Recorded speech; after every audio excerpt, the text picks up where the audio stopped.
हमारी असली पहचान। नमस्कार, मैं हूं संजू के बैनर्जी और आज मैं आपको एक ऐसी कहानी सुनाने जा रहा हूं जो हर एक हिंदुस्तानी को सुननी चाहिए। यह कहानी है हमारी पहचान की, हमारी भाषा की और हमारे संस्कारों की। एक शहर में समीर नाम का एक व्यक्ति रहता था। अच्छी नौकरी, आधुनिक जीवन और अपने बेटे के लिए बड़े सपने। समीर का 5 साल का बेटा था औरव, जिसे सब प्यार से चिंटू कहते थे। अगले दिन औरव का इंटरव्यू था शहर के सबसे बड़े इंटरनेशनल स्कूल में। घर का माहौल ऐसा था जैसे कोई परीक्षा नहीं बल्कि युद्ध होने वाला हो। समीर और उसकी पत्नी रिया पिछले 1 महीने से अपने बेटे को अंग्रेजी सिखा रहे थे। Say hello, say good morning, my name is Aurav. लेकिन घर में एक और व्यक्ति थी, समीर की मां कावेरी देवी। गांव से आई हुई, सरल, स्नेह और अपनी मिट्टी की खुशबू से भरी हुई। वो जब भी अपने पोते से मिलती वो कहती, का हो बबुआ, का हाल बा, राम राम। एक दिन समीर ने झिंझोर कर कहा, अम्मा, मैंने आपसे कितनी बार कहा है कि चिंटू के सामने अपनी ये देहाती भाषा मत बोला करो। कल उसका इंटरव्यू है, अगर उसने वहां जाकर राम राम बोल दिया तो मेरी तो नाक ही कट जाएगी। कावेरी देवी चुप हो गई। उन्होंने अपने हाथ से बनाए हुए लड्डू वापस अपनी पोटली में रख लिए।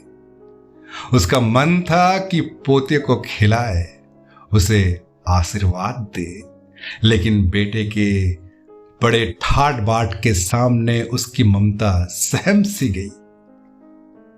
अगली सुबह समीर, रिया और छोटा औरव स्कूल पहुंचे। भव्य इमारत, बड़ी बड़ी गाड़ियां, अंग्रेजी बोलते माता पिता, सब कुछ बहुत क्लासी लग रहा था। कुछ देर बाद उसका नंबर आया। वो प्रिंसिपल के केबिन में पहुंचे। प्रिंसिपल थे मिस्टर डिसूजा। उन्होंने मुस्कुराकर औरव से पूछा, व्हाट इज योर नेम? औरव ने तुरंत जवाब दिया, माय नेम इज औरव। उन्होंने कुछ रंगों के नाम पूछे, कुछ सामान्य सवाल पूछे। औरव ने सबके जवाब दे दिए। समीर और रिया के चेहरे पर संतोष की मुस्कान थी।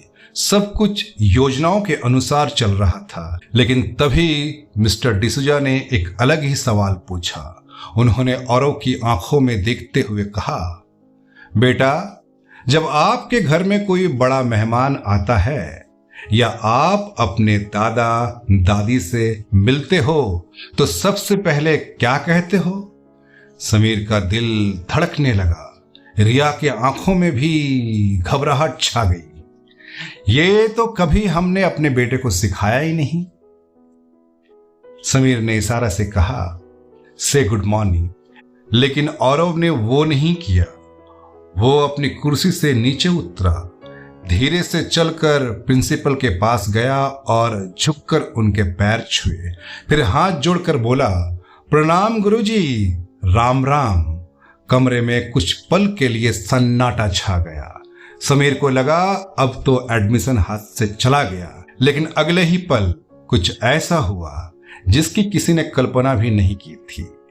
मिस्टर डिसूजा जोर से हंस पड़े। उन्होंने प्यार से औरव को उठाकर अपने गोद में बैठा लिया। फिर समीर की ओर देखकर बोले, मिस्टर समीर, आज सुबह से मैंने 50 बच्चों का इंटरव्यू लिया है। सबने रॉबर्ट की तरह हाय और हेलो कहा, लेकिन आपके बेटे ने जो किया वो हमारी संस्कृति है, वो हमारे संस्कार है। और उन्होंने पूछा, ये सब किसने सिखाया? और बहुत ही खुश होकर बोला, ये मेरी दादी ने सिखाया है सर। वो कहती है, विद्या हमें विनम्र बनाती है और सबसे बड़ी शिक्षा है झुकना। मिस्टर डिसूजा ने मुस्कुराकर कहा, आपका बेटा का एडमिशन हो गया क्योंकि उसके पास एक अलग पहचान है। अंग्रेजी तो वो स्कूल में सीख जाएगा, लेकिन संस्कार वो सिर्फ घर से मिलती है। घर लौटते समय कार में सन्नाटा था। समीर को अपने ही शब्द याद आ रहे थे, गवार, भाषा, नाक कट जाएगी। घर पहुंचते ही वह सीधे अपनी मां के पास गया। कावेरी देवी आंगन में तुलसी के पास बैठी थी। समीर ने बिना कुछ बोले उसके चरणों में सिर रख दिया। कावेरी देवी घबरा गई। अरे क्या हुआ लल्ला, इंटरव्यू खराब हो गया क्या? समीर की आंखों में आंसू थे। उसने कहा, नहीं मां, इंटरव्यू बहुत अच्छा हुआ है और ये अच्छा तभी हो पाया क्योंकि आपकी वजह से। हाँ मां, आपकी वजह से। मां, मैं भूल गया था कि पेड़ चाहे कितना भी ऊंचा क्यों ना हो जाए, अगर अपनी जड़ों से कट जाए तो वो सूख जाता है मां, वो सूख जाता है।